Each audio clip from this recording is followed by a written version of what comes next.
శ్రీ ఆంజనేయ స్వామి జీవితం ఒక అద్భుత గాథ. మన భారతదేశంలో శక్తి, భక్తి, ధైర్యం, నిస్వార్థ సేవ అనగానే మనకు వెంటనే గుర్తొచ్చే పేరు హనుమంతుడు. ఆయన కేవలం ఒక వానరవీరుడు కాదు, భక్తికి ప్రతీక, శక్తికి రూపం, వినయానికి ఆదర్శం. జననం దివ్య అవతారం. హనుమంతుడు అంజనాదేవి మరియు కేసరి మహారాజులకు జన్మించాడు. అందుకే ఆయనను ఆంజనేయుడు అని కూడా పిలుస్తారు. పురాణాల ప్రకారం ఆయన వాయుదేవుని అంశావతారం. అందుకే ఆయనకు వాయుపుత్రుడు అనే పేరు వచ్చింది. ఒకసారి చిన్నపిల్లవాడిగా ఉన్నప్పుడు ఉదయిస్తున్న సూర్యుణ్ణి ఎర్రటి పండు అనుకుని తినడానికి ఆకాశంలోకి ఎగిరిపోయాడు. ఇది చూసి దేవతలందరూ ఆశ్చర్యపోయారు. అప్పుడు ఇంద్రుడు వజ్రాయుధంతో ఆయనపై దాడి చేశాడు. హనుమంతుడు భూమిపై పడ్డాడు. వాయుదేవుడు కోపంతో గాలిని ఆపేశాడు. అప్పుడు దేవతలందరూ వచ్చి హనుమంతుడికి ఎన్నో వరాలిచ్చారు. అలా ఆయనకు అపారమైన శక్తులు లభించాయి.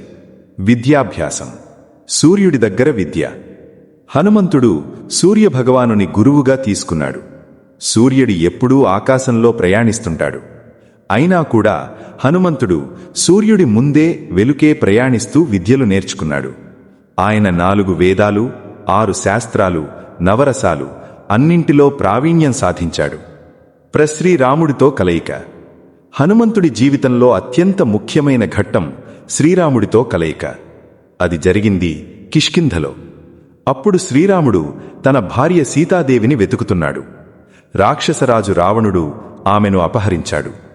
హనుమంతుడు తొలిసారి శ్రీరాముణ్ణి చూసినప్పుడు ఆయనలోని దైవత్వాన్ని గుర్తించాడు. అప్పటినుంచే ఆయన జీవిత లక్ష్యం శ్రీరామ సేవ అయ్యింది. సముద్ర లంఘనం. అసాధారణ ధైర్యం. సీతాదేవి లంకలో ఉందని తెలిసినప్పుడు ఎవరు సముద్రాన్ని దాటగలరా అని చర్చ జరిగింది. అప్పుడు జాంబవంతుడు హనుమంతుడికి తన శక్తిని గుర్తు చేశాడు.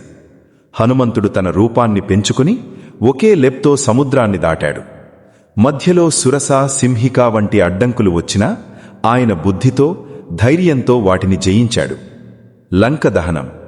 లంకలోకి వెళ్లి సీతాదేవిని అశోకవనంలో కనుగొన్నాడు.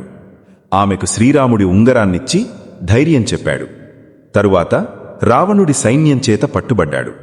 రావణుడు కోపంతో ఆయన తోకకు నిప్పు పెట్టమని ఆజ్ఞాపించాడు. అప్పుడు హనుమంతుడు తన తోకను పొడిగించుకున్నాడు. ఆ నిప్పుతో మొత్తం లంక నగరాన్ని దహనం చేశాడు. సంజీవనీ పర్వతం. లక్ష్మణుడు యుద్ధంలో గాయపడ్డప్పుడు సంజీవనీ ఔషధం అవసరమైంది. హనుమంతుడు హిమాలయాలకు వెళ్లి ఔషధాన్ని గుర్తించలేక మొత్తం పర్వతాన్నే ఎత్తుకుని వచ్చాడు. అది ఆయన శక్తి మాత్రమే కాదు, ఆయన భక్తి. భక్తి నిజమైన శక్తి. హనుమంతుడు ఎప్పుడూ తన శక్తిని ప్రదర్శించలేదు. ఆయన ఎప్పుడూ చెప్పేది ఒక్కటే, నేను రాముడి సేవకుడిని మాత్రమే. ఒకసారి శ్రీరాముడు అడిగాడు, హనుమంతా, నువ్వు నన్ను ఎలా చూస్తావు? అప్పుడు హనుమంతుడన్నాడు, దేహం స్థాయిలో నేను మీ సేవకుణ్ణి, మనస్సు స్థాయిలో నేను మీ భాగాన్ని, ఆత్మస్థాయిలో నేను మీరు. అది నిజమైన భక్తి. అమరత్వం. పురాణాల ప్రకారం హనుమంతుడు చిరంజీవి. ఈ కాలంలో కూడా ఆయన జీవించి ఉన్నారని నమ్మకం. ప్రతి శనివారం, మంగళవారం హనుమంతుణ్ణి పూజిస్తారు. హనుమాన్ చాలీసా చదివితే భయం, సమస్యలు తొలగుతాయని నమ్మకం. ముగింపు సందేశం. హనుమంతుడి జీవితం మనకు నేర్పేది ఏమిటి? శక్తి ఉన్నా వినయం ఉండాలి. జ్ఞానం ఉన్నా అహంకారం ఉండకూడదు. భక్తి ఉంటే అసాధ్యం అనే మాట ఉండదు. సేవలోనే నిజమైన మహిమ ఉంటుంది. హనుమంతుడు కేవలం పురాణ గాథ కాదు, ఆయన ఒక ప్రేరణ.